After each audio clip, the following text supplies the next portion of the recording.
Buenos dias, amigos. Nima gaplar? Lamin Yamalning otasini gaplarini hamma eshitdi. Lamin Yamal hali o'zini 20% imkoniyatlarini ko'rsatdi. Qolganini ko'rmagansizlar dedi. Zo'r gap yo'q. Ikkinchisi, Lamin Yamalni hech kim bilan taqqoslamayman dedi. Uchinchisi, agar Yamal kuchliroq bo'lish kerak bo'lsa, u faqat o'zidan kuchli bo'lish kerak dedi. Gap bo'lishi mumkin emas, lekin mana shu 3 ta gap xato ekan, noto'g'ri ekan. Men kommentlarni o'qiyapman, odamlarning videolarini, xullas Instagramda men ko'rib kulgim keldi to'g'risi. Odam zotan qiziq ey, tavba qildim. Mana shu 3 ta gap deylik, ikkitasini olamiz.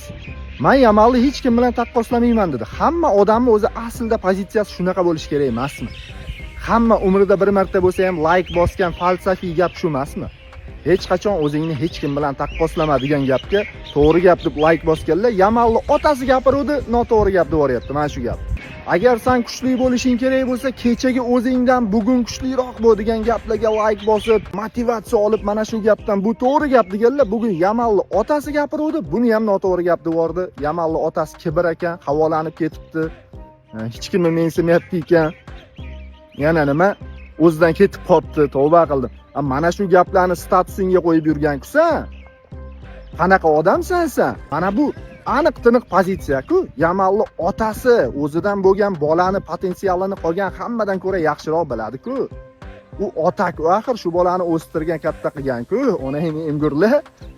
Nimaga salla bunaqasani? Odam o'zini pozitsiyasini bildirdi. Yamalni otasini misol uchun Messi bilan yoki Ronaldo bilan nima ishi bor? U o'zini hayotida mana dunyoga keldi, bo'ldi, endi o'zini hayotini yaratadi, karyera qiladi, o'zi biladi nima qilishni. Ana narsani eslab o'rdim men hozir. Yamal Real Madridni hurmat qilish kerak dedik o'zimizdagilar. Tavba qildi. Hurmat so'rab olinadi, hurmatga erishiladi. Ras hurmat qilmayaptimi, demak hurmatiga arzimaydi. Tamom, seni tanimaydigan, tilingni tushunmaydigan odamga o'tirib olib tarbiya bermoqchi bo'ldilaring. Qanaqa odamsanlar? Like uchun nimalar qilib yotibsanlar?